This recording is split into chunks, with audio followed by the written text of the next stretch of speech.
Yeah, the interest in cover crops and the reasons for doing them just continue to increase. So, yeah, looking at a plot like this, having all these different species out there, just trying to kind of highlight some of those other options as farmers are looking to adopt cover crops. There's certainly ones we use pretty extensively and for good reasons, but there's a whole lot of options out there. So we want to make sure that they're aware of the options.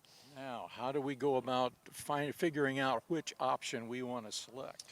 Yeah, so as we talk through today, we kind of break them up into some different families. We break them up into their ability to overwinter and when they do best during different times of the year for seeding. So when we talk about species selection, the first step is what is our time frame for growing that cover crop out there? And if it's going to be after a corn and soybean harvest and through the winter, then we're going to start narrowing it down to those species that will be able to be seeded that time of year and provide us ground cover throughout the winter. Right. And so we need to make a decision pretty quick if we're going to get it seeded this fall. Yeah, a lot of farmers have already kind of made those decisions. Hopefully, they're kind of going through and talking to their seed dealers. If we're waiting till after harvest, we're going to be fairly limited into using some of our cool season grasses, such as cereal rye and barley. And those farmers that are looking to get some of those other species are probably already starting to think about getting seeding done. They're doing aerial applications, or they're going to be targeting them for their fields that are going to be really early for harvest. The aerial application probably is going to intrigue some who are thinking, if I don't get the crop out real soon, I may have to rely upon that.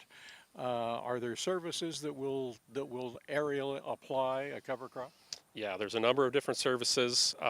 If you don't know one locally, you can work through your cover crop seed dealer, or you can even work through your standard retailer. The organizations that may be applying your fungicides and insecticides aerially are probably also applying cover crops.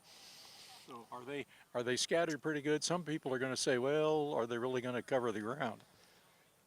The applicators themselves, they get over some ground. The nice thing about a plane is you can get some pretty good distance from trip to trip. But we'll also see some other technologies that'll be highlighted today with a drone application. We're seeing a pickup with cover crop applications through drones. Helicopters are another option as well. So the cover crop business has gotten big enough. You should be able to find a pretty good aerial applicator that takes the job serious and will get it on the field, and most importantly, probably take it off your plate.